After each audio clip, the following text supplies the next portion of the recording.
I'm glad you're here. Nice to see you. You're one of the special people in the world that I know. Likewise, Yeah, my friend. yeah, yeah. Likewise.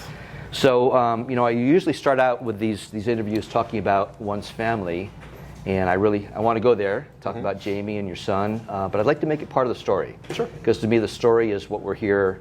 Your story is unique. I want to talk about that, if that's okay. Sure. So, Brandon and I, by the way, I'm licensed. I actually have a real estate license with Keller Williams, but it's actually out in Tempe. Just give them away. But in Tempe. I'm licensed in Tempe, and so I knew of you there. I didn't really know anything about you, but I kept hearing a lot about Brandon and Tracy, and we went to coffee, right? I said, I just want to know about you. What's up? And I still remember that. What's that? I terrified you. You did, yeah. No. You went places that most people wouldn't open up to, and your story really impacted me. And so when we had the opportunity to have you here, I wanted you here. So I appreciate that. Yeah. Is it okay to kind of go there again? Go wherever you want. All right, sounds I'm good. Here, I'm open. Let's okay. roll. Well, let's start pre-career, like pre any career. Mm-hmm. You're in Montana? I am. Okay. Yeah. So the floor's yours. Yeah. I am a mountain kid from the great state of Montana, Big Sky Country. I grew up in a mining and logging town that was dying in the 80s and 90s. So my hometown has a total of 850 people in it. My graduating class was maybe less than half of the size of this group right now, 10. I came from a very, very small world. Very small world. Remember in the 80s and 90s, I don't know if you all remember, we didn't have internet or really anything like that. I had 3 channels on TV. I had WGN and NBC and ABC, I think. So it was all Chicago sports in Montana. I don't know how that goes. But I spent my entire childhood just climbing around mountains, rivers, lakes, fishing, just being outdoors. And that's where I found solitude and where I learned a lot about life. So, did you want to discuss basketball at all? Do you want me to?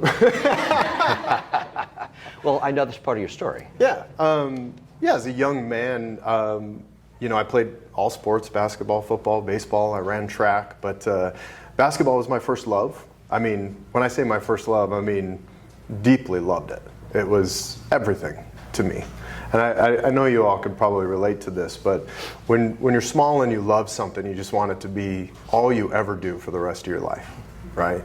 And that's where I was.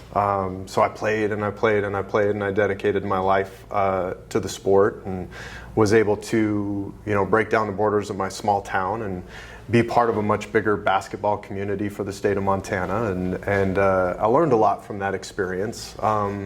One, I learned the impermanence of things as I got older and realized how limited my athletic ability was as I pursued that career. But I also got exposed to so many beautiful things that I wouldn't have otherwise been exposed to. Communities and cultures, people who looked and sounded different than me, which was rare for a kid in Montana in the 80s.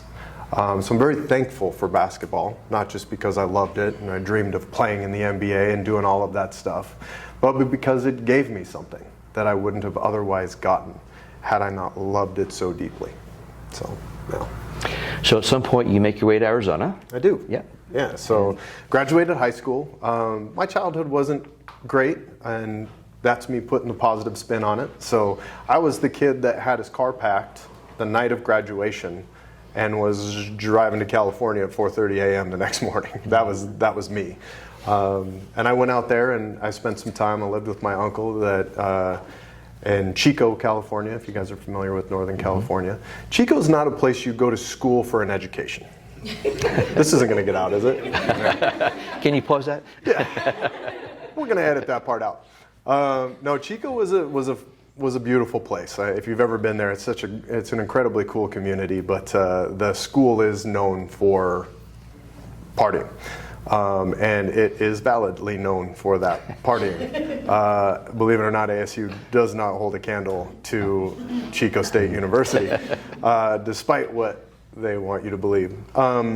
I had a wonderful time there. I got to learn. I got to be around family that I hadn't been around. But ultimately, I met a guy in Santa Monica when I was down there doing some athletic training stuff. That was my passion, as it is for a lot of young athletes that end up realizing their own limitations. They still want to be part of that world, and it was a natural thing for me to continue down the path towards kinesiology and human performance. So I did that and met a guy named Herb Duncan, who played for the Tampa Bay Buccaneers and was a big star here for the Rattlers. And he had just come off knee surgery in the end of his career, and I met him there, and we just kind of talked about, hey, we're doing this training thing over here, and I found really my first kind of mentor in life in him. And we started and long story short, I came here, we kind of worked together, and I got to learn a lot what it meant to sell my value to other people across the table, and get them to commit to me and give me money for that value, and it was a great experience. So at that point, and really up until the start of BTG, or at least when you now transitioned into residential real estate as a sales career, tell us about that. I know you got into some investing. Yeah, well, I can't really tell that story without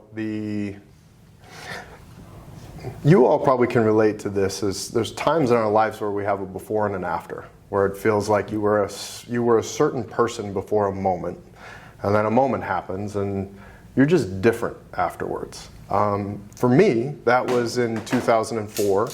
I had been here then for 4 years. On April 2nd or 3rd of 2004, I passed out in my bathroom of my apartment, and generally woke up in my girlfriend's car and wondered what was going on, and then woke up again and I was in the emergency room at Desert Samaritan. And long story short, I was young, I was strong, I couldn't imagine that there could ever be anything wrong with me. Hell, I was an athlete training athletes. I could stand on one of those BOSU balls, right? I could jump up there and plant both legs on it and do curls and presses and all the, all the fun stuff that makes you really cool in the gym. But I had a brain tumor. I was diagnosed with a brain tumor. It was a golf ball sized tumor behind my left eye. And everything went from all that strength and the egoic measures of a young man to nothing but vulnerability and fear. So they rushed me to Barrow Neurological Institute in Phoenix for emergency surgery, pulled me out of emergency surgery due to the threat of killing me based on what they wanted to do. And I had to sit and wait while the wonderful people at Barrow plotted out how they were going to get that thing out of me.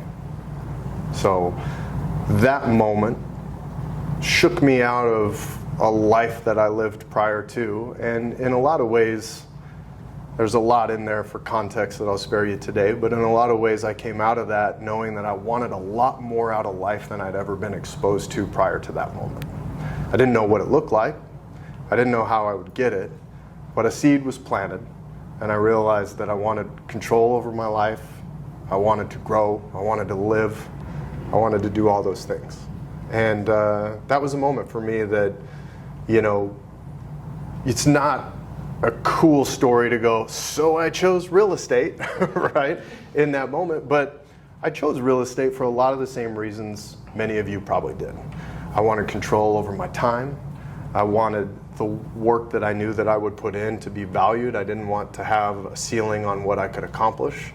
And it was intriguing. And also the other reasons, I thought it was going to be easy, and I thought I would get rich quick, and all those parts of it as well. So although my after brain tumor shock situation led me to real estate, it was much bigger than that. It opened me up to a life that I didn't even know that I could actually dream for. But I had nothing to lose at that point. I was like, shit, this is a second chance. Let's go. But as a 24-year-old kid, what's a second chance, really, right? More time at the bars, that cool car I never had. That's really still where I was at the time. But the seed was planted.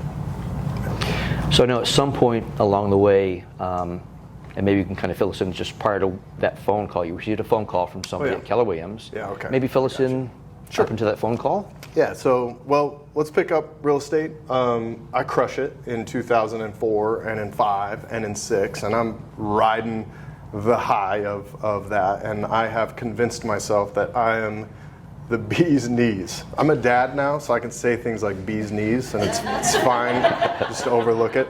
But I thought I was pretty great, right? And here comes this roaring ego back from, you know, whatever ego death I had around the brain tumor comes roaring back, because boy, do I feel great about myself. I'm crushing it. I'm making lots of money, and I got houses and cars and vacations and yada, yada, yada. I mean, what could possibly go wrong, right? Like, this is definitely going to happen forever and ever and ever, and nothing's going to change, right? Because I'm awesome. Turns out that I'm not so awesome. It's called a bubble. And what bubbles do is they cover up all of your mistakes. And I was making nothing but them. So I really rode a high wave and came crashing down, like many of you probably did. And I mean, we all have our own story of that time. What I didn't have a lot of was perspective. I was still very young and still very ego-driven. So I didn't have a lot of perspective, and I internalized all of that failure as my own inadequacies, my own shame, and my own guilt. And that then defined the next phase of my life. It's a very low point. I lost everything. I lost things for others. And the incredible amount of shame that I felt was just my lack of understanding what was happening economically in the United States, and that I was not alone. But as you know, when you're feeling pain and you're feeling those feelings, it feels like you're the only one. And I did. And I got to a really, really low point during that time. I scrambled around California and Montana a little bit, and ultimately landed right back here in Arizona, sleeping on a buddy's floor of his disgustingly gross apartment. Cut that out too. But there I was, you know, like homeless with my dog, couch surfing, a place I never really imagined I would be. So, you know, during that time, I kind of experienced some things spiritually. I kind of got turned on to this idea of, you know, what it was to be responsible for myself, and I started to grow from a different place for the first time. But that was still a very, very low place. The thing about rock bottom is once you get there, you have a tendency to bounce around for a while, and that's really what I did. I took a job at a very prominent mortgage company in 2009. They will go unnamed, so we don't have to make the editing team really work after this. And here's the thing. Have you ever been in a job that just sucked the soul out of you? I mean, I say it facetiously, but have you? Because it sucks the soul out of you.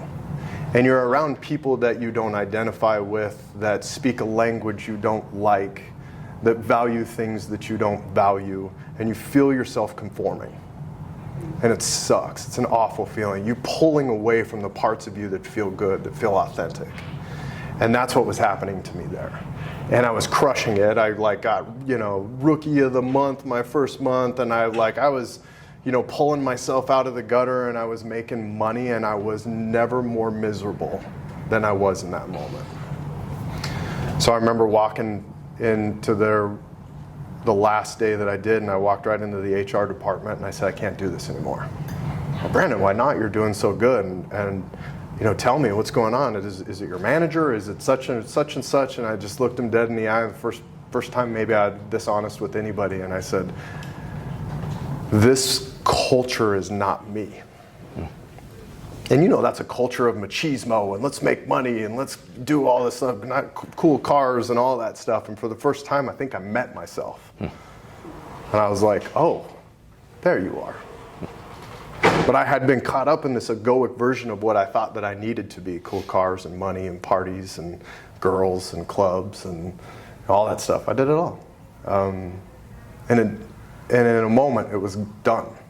And so I drove out of that parking garage that day in my grandmother's car, because mine had been repossessed. And I drove down the 101 freeway to what now was my apartment, the Villaggio, back when it was first built, down by where the Cubs play now. I had 2 camping chairs in my living room and a TV on the ground and a mattress on the floor of my bedroom. Big upgrade from my buddy's dirty floor of his apartment. But there I was. So I'm driving down the 101 back to my apartment, and I call my mom. And I can't remember, I must be 27 by now. And I call my mom, and I'm right back in that low place. Mind you, my mom and I don't have a great relationship so at this time. So having a conversation like this was pretty intense, but I'm in tears. Imagine yourself at the lowest place, telling your mom that I don't have any value to give. Not to people, not to a spouse or a partner. You just feel like you don't have anything to give. You ever felt that way before? It's really normal, by the way, for humans to experience that. I didn't realize it at the time. But we all go through some pretty tough stuff. And in that moment, I just cried on the phone and said, I got nothing to give. And she was terrified that I was going to do something bad. Sure. Yeah. So, long conversation boiled down to one thing. I just remember telling her, if someone, I loved real estate. There was something about the homes, the whole process. It felt good to me. And I said, if a door ever opens in real estate again, even cracks open, I'm going to walk through that humbly and never do this again. Never make these mistakes again. I promise to learn from this and not just egoically carry forward my life like there's no consequences. So I get a phone call. Ironically, the way this phone call happened is probably interesting enough for you guys. I had a short sale. It was my last of the properties that I was, when you have a lot and they're just bleeding out, short sale, foreclosure, short sale, and it's just like, can you just rip this, stop poking me with the damn needles already? Like, it was the last one. And I had bought it with a friend's dad. And he was a big, high-up guy at Waste Management. I respected him, never could understand why he invested in me or with me. I just was at such a low place. But I meet him to sign our short sale documents on a property we co-own together on the back of his car in a parking lot. And he goes, Brandon, I always respected you. It's like sometimes when you're at a low place, someone says something to you, just like, you just want to start bawling, right? Like that's kind of where I was in that moment. It's just like, I always respected you because one, I didn't have a dad, and my relationship with my stepfather was really crazy. So you add in those dynamics, and here's a male figure in my life saying, I really respect you. And it was just like a moment for me. It's funny how people get placed in our lives strategically. They come in and out, but they have a massive impact. And he was one of those people.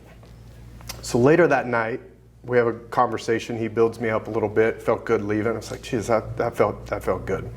So later that night, he's at a bar in Scottsdale celebrating the last of his short sales. And he's talking about a short sale. And this super energetic, crazy ass lady is sitting at one of those big, long shared tables, hears him talking about real estate, and leans over and says, I know someone who can help you. And they start talking about real estate and life and all that good stuff, and he's enamored by her. And he writes my name on a bar napkin at a bar in Scottsdale and slides it over to her and says, I think you need to talk to this kid. And that person was Steph Levine, if any of you know her. So Steph calls me and says, hey, we got to meet because I'm awesome and I hear you're awesome and we just got to do this because there's no way you can't come in here and meet with me. If you know Steph, if she wants something, she's going to get it.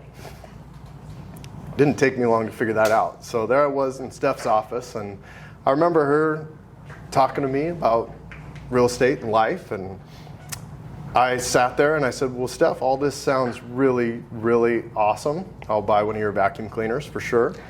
But I need a job because I can't pay my bills. Anybody been there?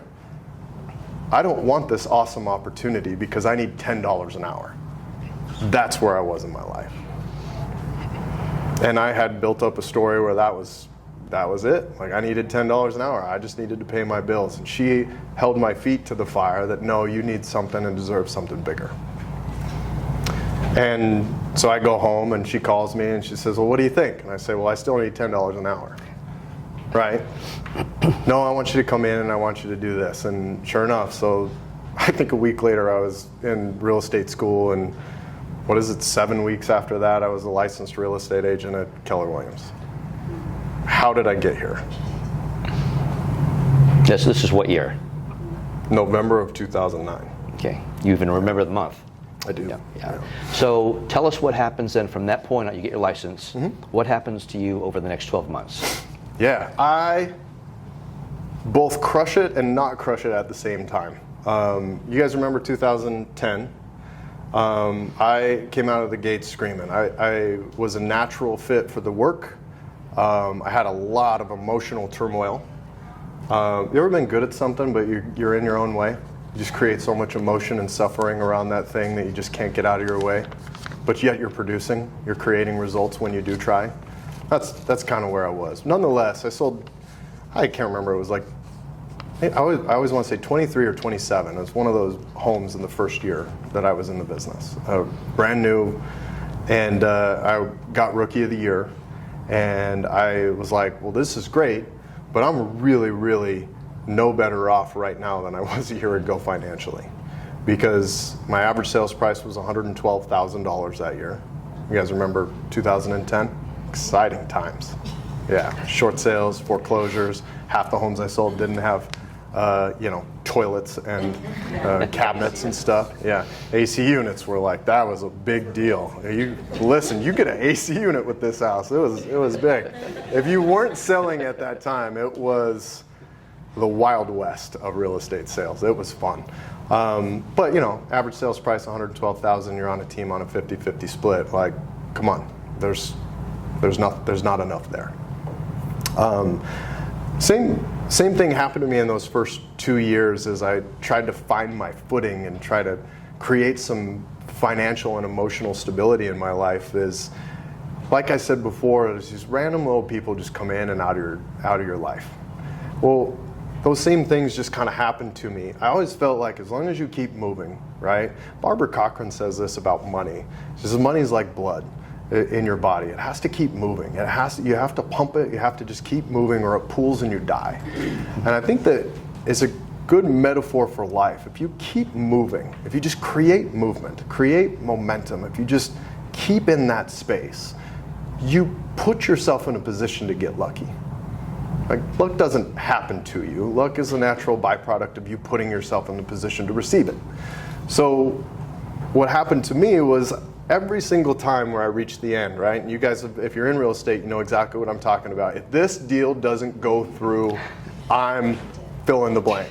It could be dead, it could be broke, it could be some really dark shit, right? Like, I've said some stuff when I filled in that blank.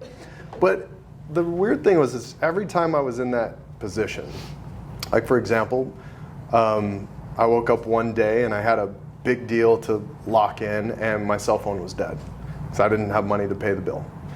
And I scrambled to find quarters. Luckily, this was still 2010. They still hovered around somewhere. And then I scrambled to find a payphone. Even harder to find than quarters, by the way. And the only phone number that I knew, because who remembers phone numbers now, was my grandmother's phone number. I call my grandmother with the only quarter I have and say, I don't have a lot of time, but my cell phone's dead. I need this. I'm in a bad place. Can you help me?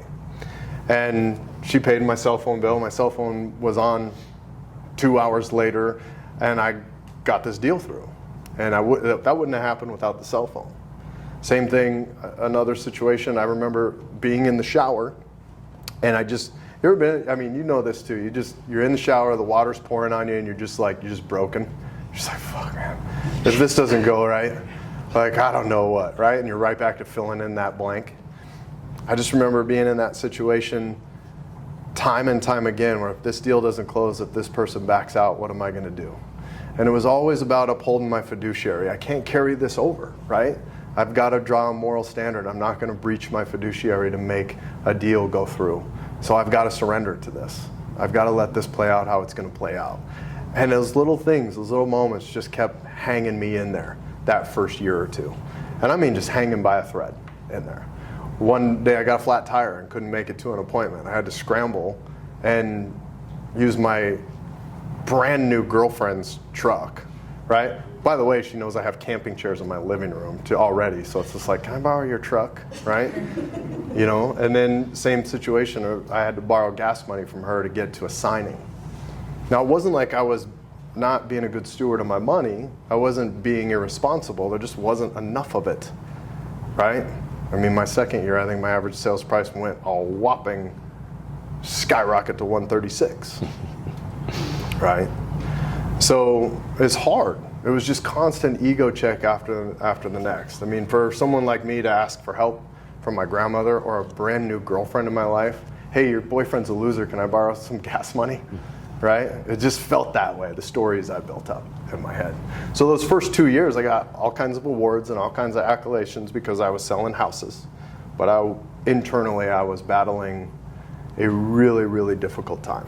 And we talked about this in our last session. You all know this very, very well, that you can absolutely be broke in this business as an agent or as a team leader and win all kinds of cool medals and awards.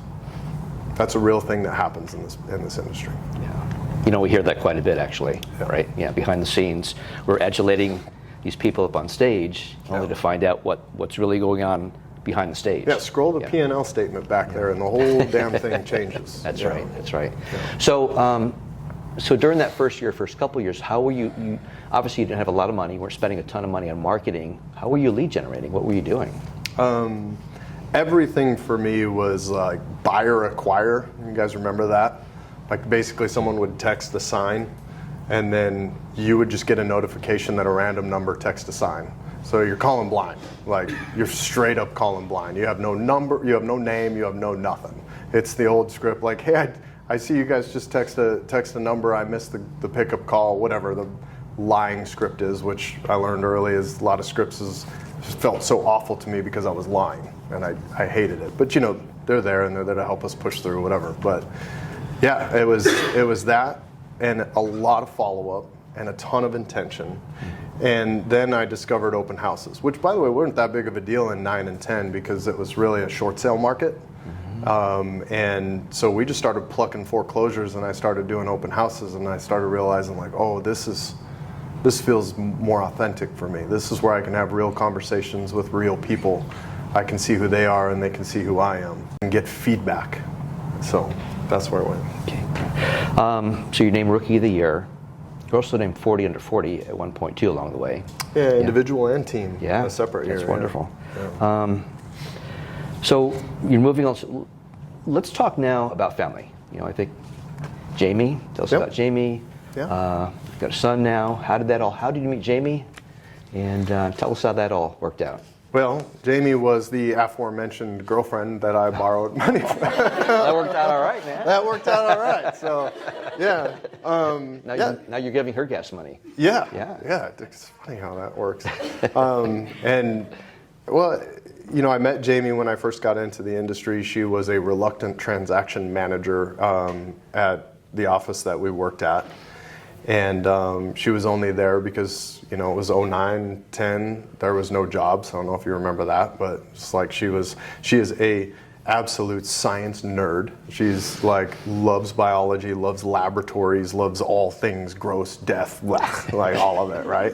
You know, so she was trudging along in a job that she didn't like, and well, it wasn't that she didn't like it. She liked the people. But you know, when you have a passion for something and you're forced to do something else, it's hard to keep showing up with that kind of energy every day. So kind of like you at the mortgage company. Yeah. Probably, I think she hated it less than I hated that. As my colorful language earlier described, soul-sucking experience. But yeah, so I met her there, and yeah, she does the whole we fell in love at first sight, and there's no way that I can like rebut that because she backs me into a corner on it. But I was at such a weird place in my life that I just wasn't even open to a relationship. But there's something about when you find people, and whether that's a wife or a partner, or a friend in general. There's something that gravitates you together, and no matter what you do, you're probably not gonna have any control over that. Like, that's gonna happen. And that's what it felt like to me. It felt like gravity that I tried to push away, but that was just too natural. So, yeah. From the earlier interview and what I'm hearing now, sorry, I just sense that you, something special has been happening in your life the entire time. And you keep getting nudged. You keep getting nudged, and things unfold in ways that you can't even control. And you keep going through learning experiences, and you're very introspective to take a step back and pay attention to what's going on at that point in your life. A lot of people don't. They just continue to they never become sort of the witness for what's going on in their life. And just everything that you said, all the times you were downtrodden, or when you just said that you just made the comment that with regard to Jamie, you were being that something larger was unfolding that you really had no control over. And look at the impact that she's had on you, right? Yeah. Yeah. So let's not go on without talking about your son. Yeah, little Indy Wilder. Yeah, he's, one, I was never going to get married, and I definitely wasn't going to have kids. So here we are. Famous last words. Yeah. But you know where a lot of those statements came from when I was younger is just a lack of confidence in myself. It was really just, I mean, how many of us go through these periods of our life where we're just trying to figure out where we belong. Like, we have everybody in this room has this incredible commonality in that we all feel a level of fear and anxiety and a lack of confidence. We feel like imposters, right? We feel fear, we feel scarcity, we feel reluctancy. Those are all like really normal feelings that we all feel with a great deal of regularity. And back then, I was living in those. I was not separate from them.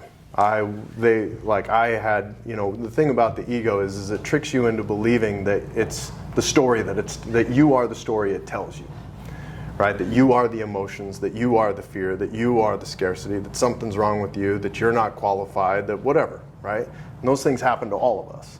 And there comes a time in our life where we start to realize that we're not that voice, and we're not those feelings, and we're not those emotions. We're the space behind that. We're the witness of that story. We're the one hearing the ego tell it to us. And I just went through a time in my life where I started to realize the separateness between those stories and those feelings and those emotions and the me that was experiencing them. And I started to realize that I could just let go of them. So interesting, like, I can talk about that time because I have perspective. And an interesting way to put this is now just imagine living in perspective around everything that you're experiencing at every given moment. You start to surrender to life. Like, these things that were happening to me, I said that wrong. They weren't actually happening to me. They were just life happening.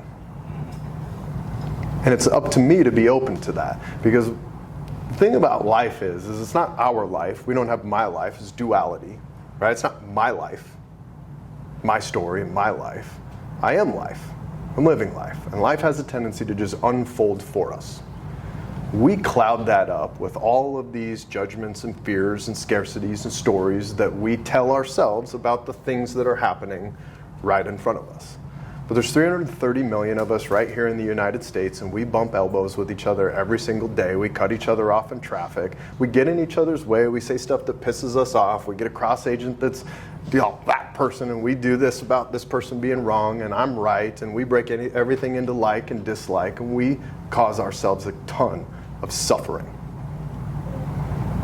A ton of it. So with perspective, I can look back and see that life was unfolding for me. And I was fighting it. And I'm very thankful that it was stronger than me. Very thankful that it was stronger than me.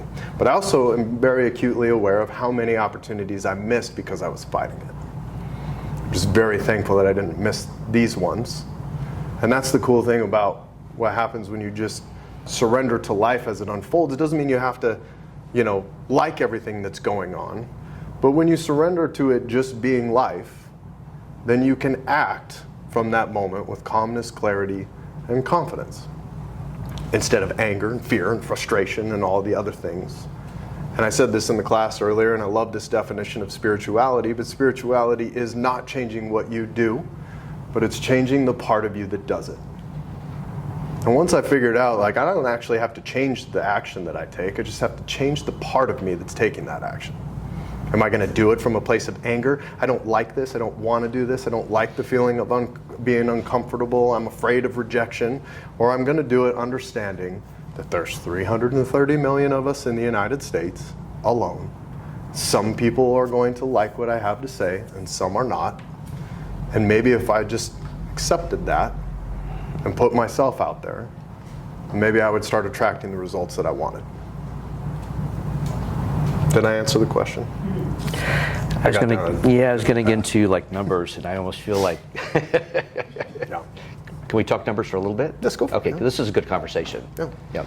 And by the way, do you want to at this point maybe recommend any Michael Singer books or audibles that people should listen to? You got that, huh? Well, listen, I'm big on awareness and doing the inner work, because we talked about this earlier too, so I apologize for some of you if I'm repeating myself, but listen, there's only so many systems or strategies or leads or brokerages or coaches or mentors, cultures and communities. There's only so many lead programs. There's only so many of these external things, and there'll always be another one. So eventually what we have to do is we have to be self-aware enough to discover that the one thing, the most important ingredient to our success is us. The way that we feel about ourselves, the way that we control our thoughts, the way that we control our intention. Like, it's us. And they call it inner work for a reason, because it's work. It's uncomfortable to get in there and change your habits and rituals so that you can create different results in your life. Can I hold that thing?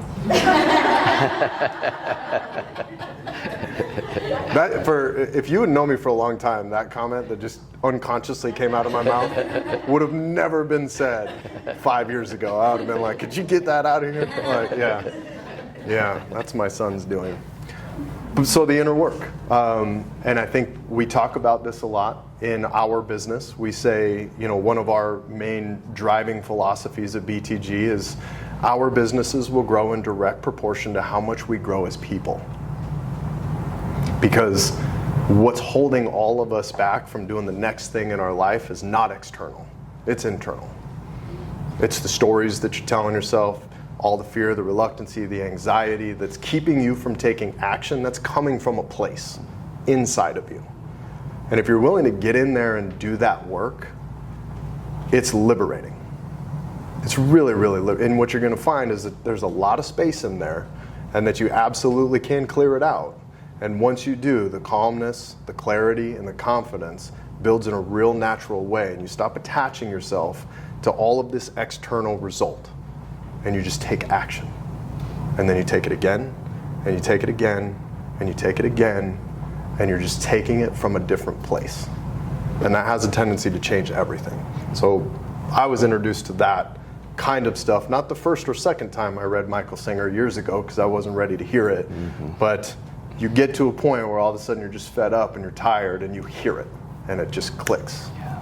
And then you lean in and then you start doing the work and it gets real uncomfortable, and then you start seeing the results of that work just naturally happen in your life, and it just feels authentic to you. And now you're working from a place of authenticity, taking right action in your life, and it doesn't feel so awful all the time. Yeah, I'm listening to, I think my 7th or 8th time through, I forget the name of it, it's Audible, but it's basically the Untethered Soul in Action. Yeah. And keeps talking about, a lot of us go to retreats for a weekend or for a couple weeks, and think we're going to become enlightened and all that stuff, or whatever it may be. And he says, no, the biggest place where you become spiritual is driving your car, right? And and the stuff that goes through your head, it's day to day, minute by minute that you actually become, not really even spiritual, finding who you really are, right? The you that's behind all the fears and all the thoughts and everything that goes through your head. Yeah, the highest, I mean, there's a lot of different definitions. One that I like is the highest form of spirituality is just detachment. It's detachment from all detachment. I'm sorry, detachment. Yeah, sorry. It's detaching from all those, all that narrative that mind just spins out of control that causes you so much suffering. Yeah. Okay. Man, we have to go backwards now. We have to talk about more practical And you stuff. warned me. You told me don't go ahead, and I still did it. Yeah. All right. So we need to go practical in some cases. So at some point, BTG begins to you begin to realize that you need somebody else in your life, and hence I don't know if it was called BTG originally, but you bring somebody else in your life. What caused you to do that, and then how did your team begin? Well, funny thing, because I'm such an introvert, I love people.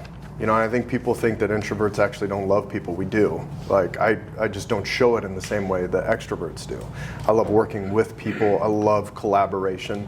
It's where I get my energy. Working, as much as I love to be by myself, I don't care to work by myself. I love feeling of succeeding with and alongside other people. And I knew that about myself early on in the process. But when I left the team that I was on and I went out on my own, I took the path that I was supposed to take because I had a lot of mentors from another time in real estate. And of course, they slid me towards, you got to be self-named. The client has to know who they're talking to. It's got to be Brandon Tracy Group, right? And it's got to be all about you. And so I did it, and I started that way. And listen, you can have your name as part of your team, and it's the energy behind it. It's what you feel around it. And what I felt was I hated it. And that's not an indictment of somebody else who has the name on their team. I do. You do. A lot of some of my absolute greatest mentors and friends have the name on their team. So it's important to understand that what feels right to you isn't necessarily because it's wrong for everybody else. But what felt wrong to me was my name all over everything. Didn't feel good to me. I didn't like it. I've never liked the pedestal. I've never liked being highlighted or put up as an individual that's better than, it never felt like something that I wanted to pursue. I didn't want to grow a business and grow my name alongside of it. I wanted to grow a philosophy. I wanted to grow a group of people. I wanted to grow systems and models, right? I wanted to do that's what I was interested in. I could care less if it was attached to my name. Matter of fact, I felt better because of a lot of other insecurities and stuff. I just felt better when my name wasn't on it. But that's my own shit, right? You guys know that. That's my own stuff. That has nothing to do with anybody else or any other team name or anything. That's just what was inside of me. And what was inside of me said, you'll feel better about this if your name's not on it. So as I grew in my production as a solo agent, my showing assistant came over and said, I can't imagine another day not working with you. It was just, we love to work together. So it was just like, I actually didn't take that first step with leverage because I needed it. I did it because I wanted to collaborate with somebody else that I absolutely loved. Kyle? That was Kyle. Yeah. So one thing that has impressed me is you have really cool people on your team. I do have such and cool all people. guys have beards. I could never be on your team. That's not I true, can't grow a but beard. yes, I get why you're saying it. It's not mandatory. Okay. We don't put that on. Okay. There. Yeah. But anyway, you have, everybody is passionate about results, but they're all great human beings. Yeah. So how have you attracted and kept those people? I threaten them. Okay. No. The truth is I could give you some answer about how amazing I am at hiring and training and all of that stuff, but I really think that there's a lot of amazing people out there that are great at hiring and training and attracting talent. So I really just don't think it's that. I do think that one thing we do well is we are really honest about who we are. And we don't hide from our vulnerabilities, but we also don't hide from the fact that we're here to produce. Like, we're a sales business. We're a sales organization. And bottom line, we don't exist without a healthy amount of profit that allows us to continue to exist. So how do you mesh those two things together, right? Like we've heard this a lot, especially in KW. I know this is a thing. It's just like all of our businesses and organizations are 49% systems and models and automations and all that stuff, and they're 51% community and culture. Well, there's a lot of truth to that. There's a lot of truth. But those two things aren't separate. Community and culture has to fuel the bottom line of the organization. Everything has to point towards what are we trying to accomplish here. We want to be great people. Right? We want to grow as individuals. But we want to do that inside the framework of business, and this is capitalism, right? We have to create profit in order for us to continue to do this. And I think we got ourselves into a cycle without even knowing it, that we valued this situation so much and wanted to continue that let's point it towards production and get profit moving so that we can keep it. And then I don't know that I ever aimed to create the culture that we had as much as it was a byproduct of us just trying to do the thing that felt right to us and then be really honest about that.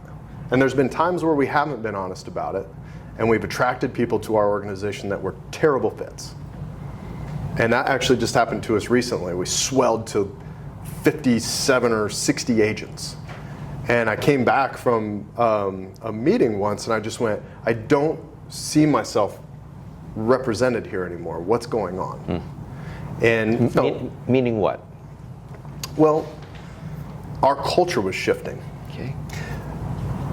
This happens a lot if you have a recruiter or you give power to somebody in your organization to recruit without giving them the systems and the tools and the resources to recruit to. We jumped the gun. We didn't know. We had to learn this through experience. But what happens is, based on what the recruiter's selling, you start to see your organization take on the personality of the recruiter and what they're selling. And I realized in that moment what a big mistake that I had made. I had left her alone on an island because she was so good at communicating and everything that I didn't really give her a really clear directive of what she's recruiting to. So we swelled up, and then what we did is I stepped in and said, I want to cut 18 agents at a minimum. We're not a team here to brag and boast about how many agents we have. We're a team that impacts people. And I don't want a group of 50 agents producing 500 sales a year. What's that? 10? That's not actually impacting an individual. That's just fueling my credentials. And I hated that idea. So the 18 people, was that arbitrary or was that just a numbers thing? I looked at the roster and I looked personalities? at performance, and we had a lot of dead weight, and so we got to cut this. This is because producers don't want to be around dead weight, right? So you can inadvertently flip your organization from a top line organization to a bottom line organization without even knowing it. And it'll happen without you even noticing. Yeah. Is this person still with you? Yeah. She is, okay. She is, yeah. All right. Mm-hmm. So how did you kind of reel her back in? Well, ironically, she hated the job, so that was easy. She did it because she was dedicated and just such a passion for who we are and what we do, and she wanted to be a part of its growth. So we got really clear on, let's be super clear on who we are, and let's be so honest about it that we repel people away.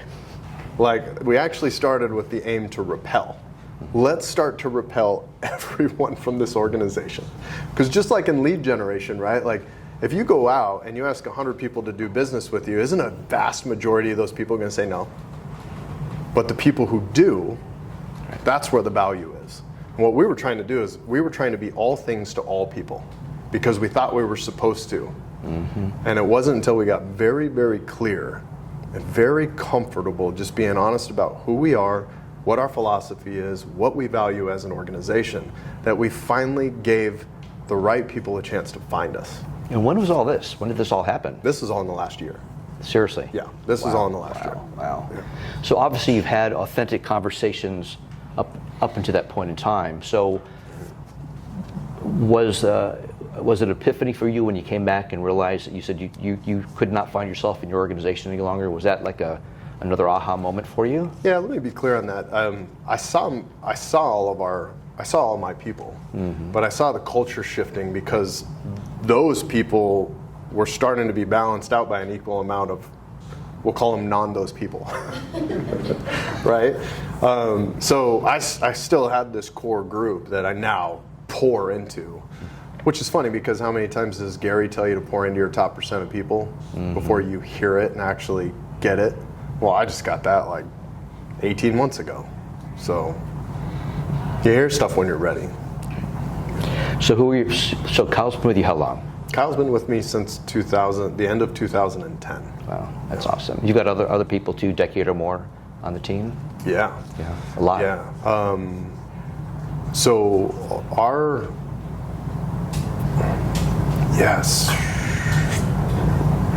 core group of people have all been with me for more than 7 years. That's really, really amazing. That doesn't happen in this industry typically. No, I'm very acutely aware of that, and I don't take that for granted. Because I think as a leader, I've gotten to the point where it's just like, boy, do I feel the weight of responsibility of that. To come in and go, you know how easy it is for your message over time to get drowned out? I mean, people just get bored with you. They just get bored with hearing the same thing, even if it has incredible value. So I'm very aware of, like, it's not just me that has created this situation. There are people on my team that I look at right now that I knew when they were almost, like I told the story in the last one, like Dalton just being a deer in headlights in his first interview out of college with me back in 2011, and to see his growth, to see who he is as a person now, what he's capable of as a professional, the way that he impacts other people on our team, and the way that he serves his clients, it's amazing. Right. Like, you look at this individual and go, man, I created the environment for that to happen. And you're just like, the gratitude just builds up in you. And then you realize, like, that's where you have to stay. You have to serve those people. The moment you start serving yourself, or you pivot your attention away from what got you to the table, like, that stuff starts to fall away a little bit. And like you said, very quickly. It falls very away quickly. very, very quickly. Yeah. So I know everyone in here wants to know. I'm going to give you your numbers, and then we'll ask you this question. Yeah. Year to date, I asked for the latest update. 282 units closed, right? For some people, seriously, Yeah, I that's recognize that. 20 years of business for some people. Yeah. Right.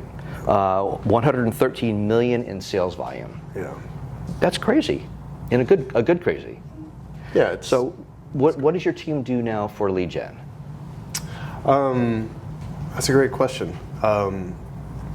First, I'll say, I think we have 78 pendings or something right now. So I think it's important to point out, like, we set out to close 550 units this year. We're going to fall quite short of that, and we're going to end up probably right around 4 to 415. That's terrible. Yeah. But I want you guys to all know, when we started this year, I was absolutely convinced that we would do 550 and it would be easy. I just, we do this. So we're wrestling as an organization right now on what happened. What was the gap between what we thought we could do and what's our reality based on evidence, what's happening. And that brings me to the lead generation deal. We don't do leads. We don't do internet leads. We don't do anything like that. We are strict. We have a philosophy in our organization where we're going to major in one thing, we're going to minor in another, and we prefer that major be database communication. You've got to communicate with the people that matter most to your business, and those are the people that you already know in your life. Those are the people that you've met. Those are the past clients. It's extremely important, though, that you don't just communicate with them, but you do it strategically. We have to take the people that we meet in our lives, that we've met in our life. Like, you all have way more people in your life than you admit, because there's some fear and some stuff going inside of you right now that says, no, I can't call that person. Oh, no, I can't talk to that person. Well, listen, I understand why you feel that way, but that's a lie you're telling yourself. And the inner work will free you of that. But here's the thing. You have to take all those relationships with people that like you or even love you, and you have to strategically communicate to move like and love to trust and confidence as a professional. Because those are two very dramatically different things, to be liked and loved by a person and to be trusted as a professional to help someone buy or sell the largest asset that they've ever transacted in their life. For you to have some insight into their money, their financial situation for their family, there's a lot in there. I mean, think about how you feel about your money. Would you show your bank account to everybody in this room right now? Just the thought of that's like, it's a little nerve-wracking, right? We're dealing with human beings, and the one thing that triggers the most emotion in those human beings is money. So we have to communicate our way to trust and confidence. We have to do that strategically, and that's a core philosophy of our organization. And part of being able to communicate strategically is that we are a highly engaged and educated team. Engagement is one of our standards. I don't care how many deals you sell every year. I want to see that you're engaged. Are you in on the morning huddles? We have Tina in our organization privately every single month. Not because we're trying to sell something, but because you're not going to understand the data of the Cromford report and how to articulate that to an individual unless you start to make that a consistent thing that you witness. And then it becomes a consistent thing that you can kind of talk about. And then it becomes a consistent thing that you can explain to an individual. The key word there is consistent, right? So we have one of my favorite people that comes into our business right now, and he comes in quarterly, Jason, is a behavioral economist.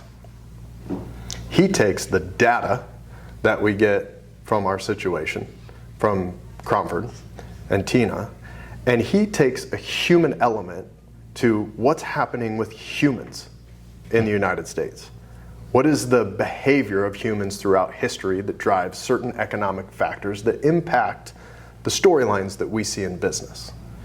So we focus a lot of our energy on, there's so much noise and drama in our industry, right? There's a ton of, like, Zillow does something new and then the water cooler talk is, can you believe Zillow? Like, yes, I can believe that. Of course, they did exactly what they said that they wouldn't do and that we all knew that they would. Why is this a story, right? Like, but we get caught up in all of that. So what we do is we really narrow the focus.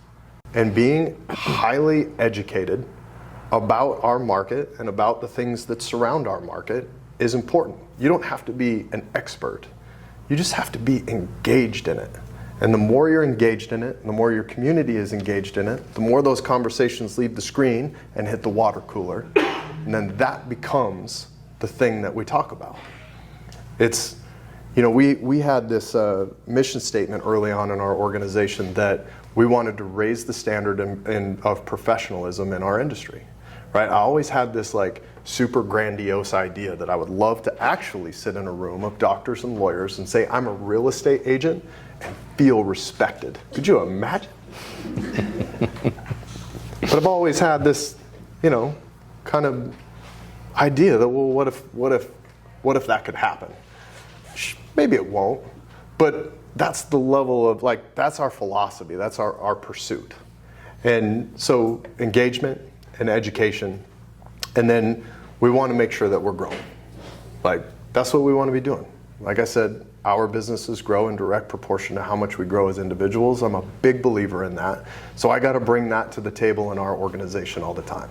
So we talk about wealth, and we talk about health, and we talk about investing, and we talk about sleep. We talk about performance. We talk about being selfish for all the right reasons. Selfishness is such an awful word, right? But like, think of selfishness in terms of, I'm going to do all the right things for all the right reasons for myself, for the benefit of everyone around me. For the benefit of everyone around me. So we have these conversations, and we do it consistently, and we make sure it's a core part of the language and philosophy of our organization, and it seems to have stuck. Well, I would say so. Yeah. So seems almost like, based on this conversation, that the natural transition to now step out of just being the leader of your team and you're doing a podcast now, that was kind of a natural thing where you can really expound even more and have a bigger audience than just your team. Am I correct? Yeah. So tell us about the Authentic Agent. Yeah, so actually the Authentic Agent is, it's actually a training module. If you guys want to check it out, it's authenticagent.com. The courses will actually go live next week, and it's 11 modules, everything from philosophy to database to consulting to leverage. It's really a foundational aspect of what we wanted to do. What if we could cast a large net and touch enough people to get the right narrative in them before they got exposed to all of the exploitive nature of our industry, right? So, I mean, we give away our entire database communication strategies, our systems for onboarding people. It's a very, very simple but powerful conversation going through these 11 modules. We're going to be building on top of that. We have open houses on the dock, and then we have events right after that. Which are the two core components of the lead generation of our team. We fell off events, obviously, when the pandemic hit, and now we're reintroducing them with a massive upgrade on our team, which I'm really, really excited about going into the fourth quarter and next year. So we're really just taking our philosophies and the things that we do well, and we're putting them into those for people to just take as they may. And then the podcast was really just started as a way for me to communicate with the team during the pandemic, and we put it under the Authentic Agent brand instead of BTG, just because it just felt right. And and then now all of a sudden I just didn't realize people were listening. I just thought it was for our team, and then have people come up and say like, "Hey, I listened to this episode." But I got to be honest with you. I have an incredible amount of imposter syndrome around the podcast. I don't think I'm a good host. I don't actually want to be the host, but I love the conversations. I love them. But I'm not like a great interviewer. I'm not any of those things. There's some fun banter between Kyle and I, but I think that's some self-talk also. Probably, yeah. It's some limiting beliefs and stories that I tell myself, and I'll check in on that later. Thanks. So it's, I don't know, there's probably 30 or 40 episodes right now. It's currently on pause because we're launching our courses next week through Authentic Agent, and then we're putting the weight of our business operations behind that to grow the modules, grow the audience. And it kind of was just like, what if we could create a team without any borders, without them needing to leave the team they're on, leave the brokerage they're at, cross state lines. So this is really just step one in a vision to see if we can maybe accomplish that. Yeah. Awesome. And we may fail, and that'll be okay too. Yeah. So crossing borders, I called you last week or the week before, and I said, where are you? And you mentioned you were in Vermont, which is, I'm from New England. And by the way, he was nice enough, I mentioned that. You know what he brought me this morning? Maple syrup. Authentic maple syrup. Yeah, it was very thoughtful. Yeah. So I had a gallon of it myself while I was there, so I figured I'd share. Yeah, thank you. So tell us about that. You are part of this group that you go to Vermont to. You have literally trained and spoken to thousands of people over the years. Yeah. I wouldn't consider myself I'm not pursuing a speaking career or a training career or any of those things. I just naturally find myself in that position sometimes, and I somehow get myself through it. But Vermont, I don't know if many of you might be familiar in the KW world with Adam Hergenrother. Is anybody familiar with Adam? Adam's got a high achieving program called Project U, which is really fascinating. It's 4 quarters of me just getting to participate with a lot of really high-minded people around the country, having conversations about things like that are natural for us and even our business. Like, we had a health and wellness retreat where we talked to sleep scientists, and we talked about dementia, and we talked about the importance of our sleep and to our performance and our careers and our attitude and our mindset. I ended up spending a lot of money on a Uller cooling sleep system and blackout shades and noise machines and all that stuff. So it cost me a lot of money, but in the end of the day, I've never slept better in my life. So I got that going for me. And then the one that I was just at is wealth and investment seminar, and where we really dive deep and get honest about our money and the way that we spend it and our relationship to it and how we monitor it and how we be good stewards of that money and where it needs to be invested. And we got to hear high-minded conversations about wealth and investing and cryptocurrency and just really diving into that. We talked earlier, one of the best exit strategies in real estate is to use the money that you earn from this. Be a good steward to create passive income and to make good investments. That's your way out. That's how you do it. Our next one's spirituality, and the one after that will be relationships and leadership. So it's really me putting myself in the right environment so that I can continue to challenge my own understanding of these concepts and challenge the weaker parts of myself, and then bring that back to my team and share it. I tell the team all the time, it's like, I'm never going to tell you anything from a place of authority. All I want to be is a conductor. I want to be a conduit. I'm going to put myself on the front lines, and I'm going to learn it, and then I'm going to share it, and then we're going to talk about it, and we're all going to benefit from that process. I've always never felt great about needing to be an expert at something, because you never will be, right? Waiting to reach some destination before you share, like that's not the way. The way to mastery is through teaching, right? So I get that now, and so I bring it all back and I share it. So the question I'm going to ask you, I've asked you just about everybody I've interviewed. We've got 72 sold, we've got Open Door, OfferPad. A lot of these companies want to disenfranchise the agent from the transaction, direct to consumer. How do you see all of this commotion in our industry playing out over the next 5 or 10 years? Well, I don't know, and nobody else does either. That's right. So I'm sorry for whoever else Next question. those questions. But here's the thing. Throughout history, throughout growing a business, and throughout our lives, we're always going to prefer that life go a specific way. And it never will. And the sooner that we understand that what we can control is what is right in front of us today, then all of your worries about that stuff should subside. Because you can be anywhere you want to be in your life in 5 years. And you got 5. You're fine. Like, no one's coming in here taking our ability to sell real estate to our clients away in the next 5 years.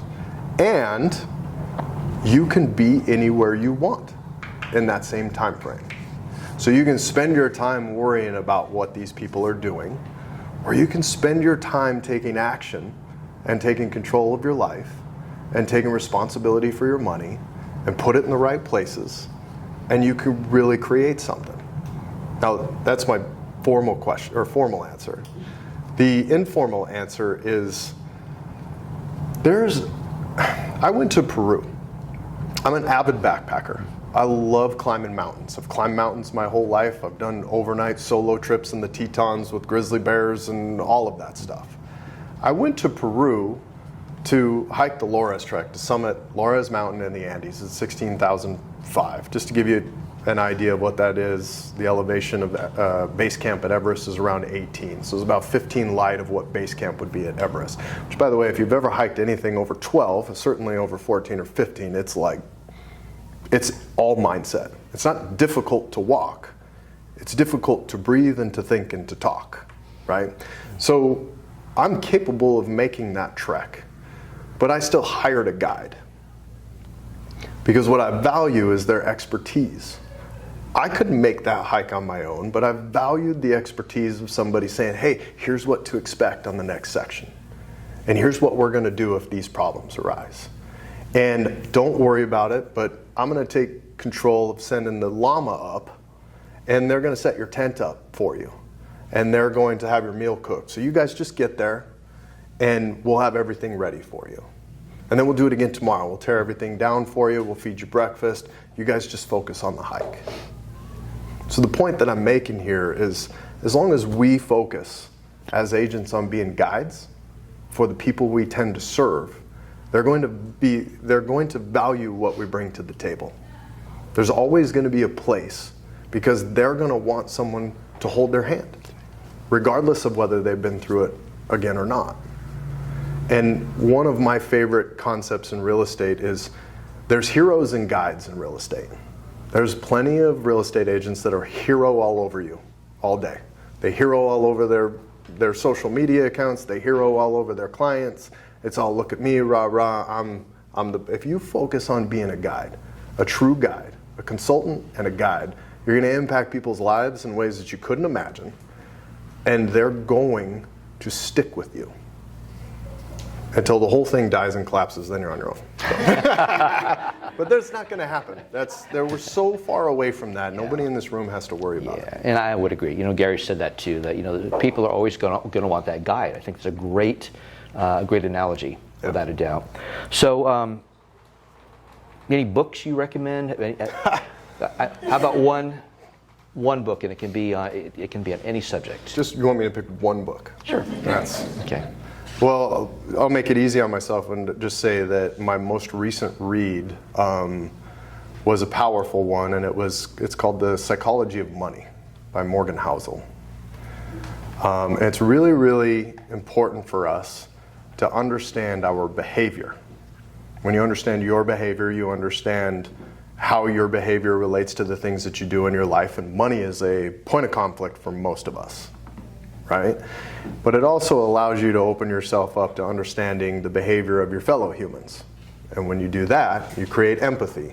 When you create empathy, you become relatable.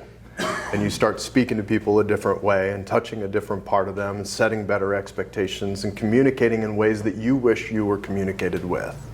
So I love mending those kind of deals, like, The Psychology of Money, or No Self, No Problem, which is really mending Eastern science with Western neuropsychology, which is fascinating. Yeah. The more we understand about ourselves, the easier it is to relate to other people. Yeah, sure. We've kind of already done this, and that is we've certainly ventured off the real estate grid. Sorry, I tried. No, it's fine. No, it's good. You started. I called Brandon, I don't know, months ago, right? And we were having, I forget why I called you, but you mentioned... You missed me. I did miss you. You didn't need another reason. But you mentioned the word spiritual in the conversation, and I let the conversation continue. We're talking about business or something, and then I circled back and said, so tell me about the spiritual thing, because, if we're not on that path, whatever that looks like for us, then shame on us, because we're not on this earth to sell houses necessarily. No, we're not. And there's a lot more to life than we're not on this tiny speck of dirt flying through a galaxy of hundreds of millions of other galaxies to sell real estate. That's right. Yeah. Or anything else that we think is important. Right. Necessarily that we at least as a society tend to place value on. So anyway, you got my attention with the word spiritual, and you started meditation practice, and so tell us about that. You've already hit on it a little bit, but. Share some more. Yeah. So I think spirituality is like authentic and woke and lots of other words that we hear and go, I'm off, right? Because they've just been so watered down and used in the wrong ways, and there's all like we've attached a story to them that causes us to tune out a little bit. So I had no real idea that I was going down a spiritual path because I didn't want to say spiritual. Right, because spiritual to me got caught up in religion and dogma and ideologies and all of this stuff, and I was just like, well, why would I want to?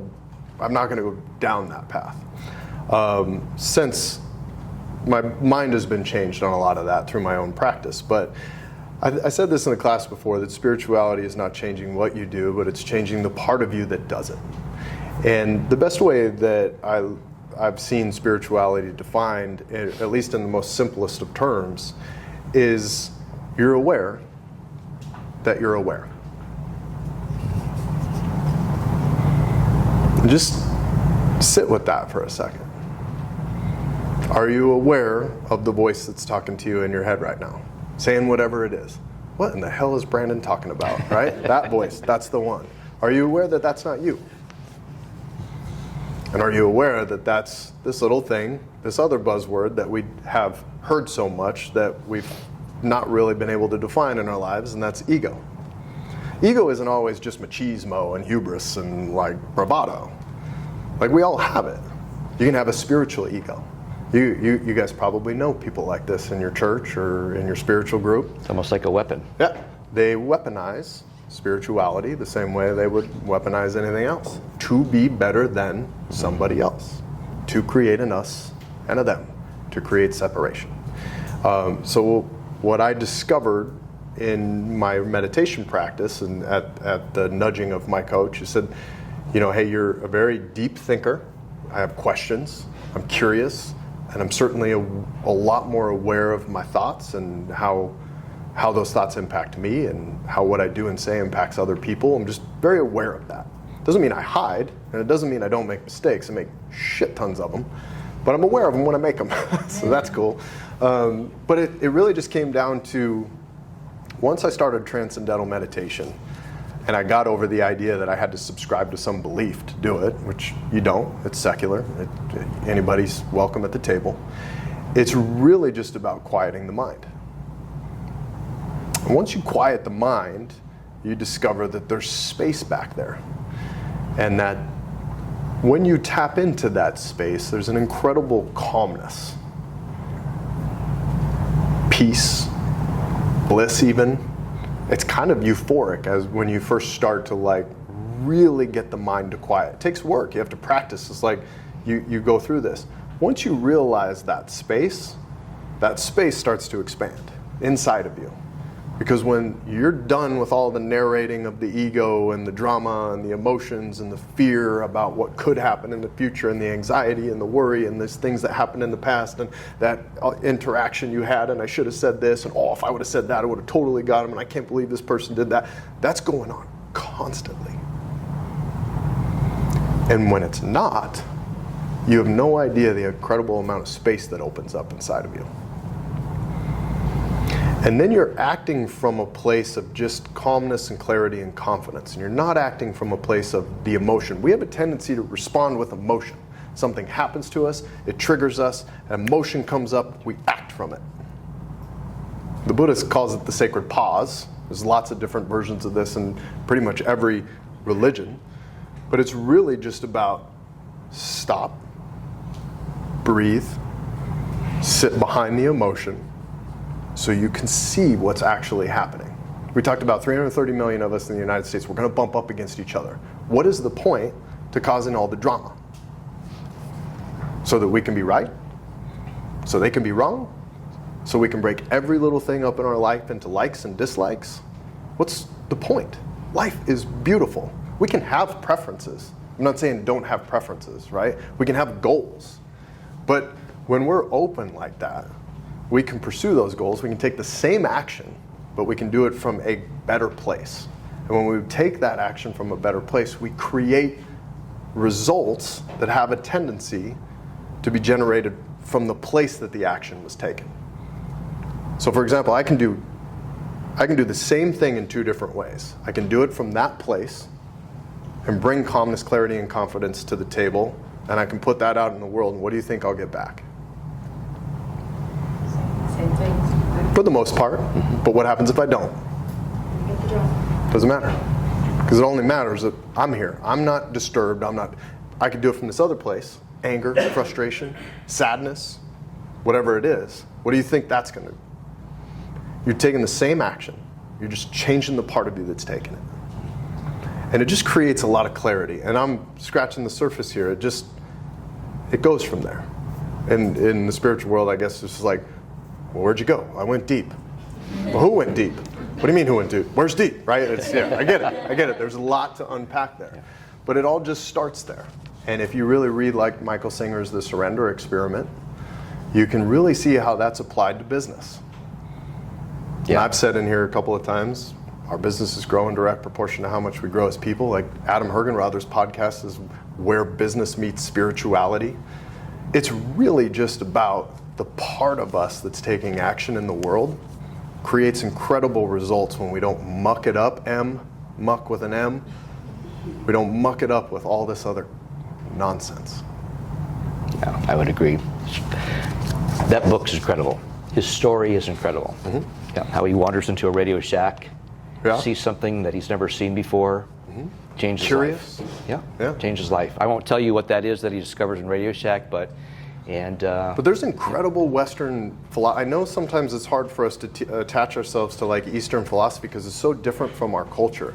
But Michael Singer and Eckhart Tolle and Adyashanti, there's like there's incredible Western teachers here that just break it down and use English to explain it to us, and it's really quite helpful. And it'll open you up to some things, like Eckhart Tolle's book, The Power of Now, or A New Earth. A New Earth was really the book that opened up me to Michael Singer. But he even says in the first chapter of that book, it's like, congratulations, this book has either been sitting on your bookshelf for 6 years and you picked it up once when someone gave it to you 6 years ago, but now you're finally ready to read it. Or you're reading it for the first time and you're probably going to set it down for 6 years, in which case I'll talk to you in 6 years.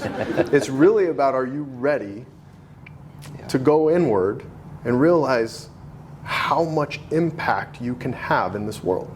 It doesn't have to be on this grandiose scale where you're a celebrity, but do you realize what an impact it is just to be the best version of yourself for a child or a friend? Like, we think those things are common, but they're not. Well, if everyone was the best version of themselves for one or two other people in the world, what would the world look like? Just one or two other people. Yeah. So if we, I don't even, what time is it? We need to wrap up. Okay, all right, sorry about that. So if you were stripped of all of your accomplishments, all of your awards, all of your financial assets, who would we have left? Oh my God, it's not that long ago where just the thought of that would have sent me into an emotional tailspin inside my brain. Because I still, even as recently as a year ago, really still self-identified with my money, with my business, with our home, and I just realized how much of that came from me being a very, very poor child and not having any of it. So I had to get in there and do a lot of that inner work and say, well, where's this coming from? Because my relationship with these things does need to change, because it's not a healthy way to flow through life. It causes a lot of suffering, right? Because now something can be taken away from you and you can be disturbed by that. It's not to say that we wouldn't be disturbed by, a dramatic change like that, but are you going to be a different person? And I think over the last year, I've really realized that my relationship with money has always been, I'm fearful of not having it. But now I really understand, listen, I'm an entrepreneur and I've developed skills and a passion for building money. I can do it again. I can do it again. I don't know what it would look like. It probably wouldn't look the same way, but I trust myself that I could go figure that out if I had to. So I think that what you would get is a very relaxed, calm individual that has a blank slate, a blank canvas. And I could probably just go paint whatever the hell I wanted to. That's right. Yeah. And that would not have been my answer maybe even 6 months ago. Yeah. What changed? Whew, we don't have that kind of time. Okay. Did you go to a weekend retreat? No. I think the spiritual journey has taken me to this place. It's taken me to a place of clarity around I am me without all of those things. Do you think that the path that you're on spiritually, you hear the term suddenly or gradually, then suddenly, that you're finding that happening in your inner self? In other words, I think that those people that are on a spiritual path or a religious path, they're seeking something bigger than just simply selling houses. Sometimes, you want to get better, you want to get deeper, you want to be, I don't know, I can't even think of the words that would describe, where you want to get. There's more to the world than all of this stuff. Yeah. That sometimes you work and you work and you work and you don't even see or feel like anything's happening, and then all of a sudden you wake up and you go, happens wow. all at once. Yeah. Wow. Look at I feel different. I'm thinking differently. Yeah, it does happen like that. Like most things in life, right? You're consistent. Like, why the hell isn't this working? Right? Like, take lead generation, for example. Like, how much effort do you have to bring in the beginning, and for how long until that effort catches up to you? It compounds over time. It's just like money, right? Like, the S&P 500 has outperformed Warren Buffett for 18 out of the last 20 years. But yet we see Warren Buffett as like, oh my God. Warren Buffett created 80% of his wealth after the age of 50 because of compounding. And we just have to be okay with that in our lives. We have to bring consistency and intention to our lives and trust that if we do that, results will come. And I think the same thing happens in it could be money, it could be lead generation, it could be business, it could be leadership, it could be spirituality. That one day you wake up and all the work that you did, all of a sudden catches you. That's right. And you're like, wow, where did that come from? Well, it came from all that effort. Yeah. Well, the one word you've used a couple times here, and then in the prior segment was consistent, or consistency, right? Yeah. That solves all problems over time.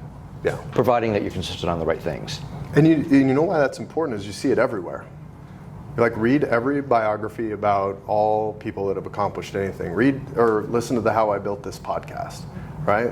Like, money is such an interesting deal because it parallels the way that we live so much, but look at the compounding nature of money, right? Look at Gary Keller's domino.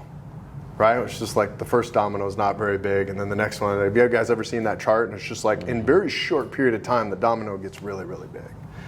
And you just have to, as an entrepreneur, that's our most difficult thing. Is we're coming from a world or a corporate environment or a society that says, hey, what you do is you go to work and you work these hours and you get paid every 2 weeks. We're never ever actually taught what entrepreneurs go through, which is we invest a lot of time for very little return, until we've invested enough time to create higher return. You're always going out first and catching, going out first, and then it catches you. That's actually not what we think about. I mean, that's like for any of you who have ever trained new agents and they've lead generated for a week and they're wondering why they're not rich yet, right? It's so hard. How could I possibly do this forever? It's like,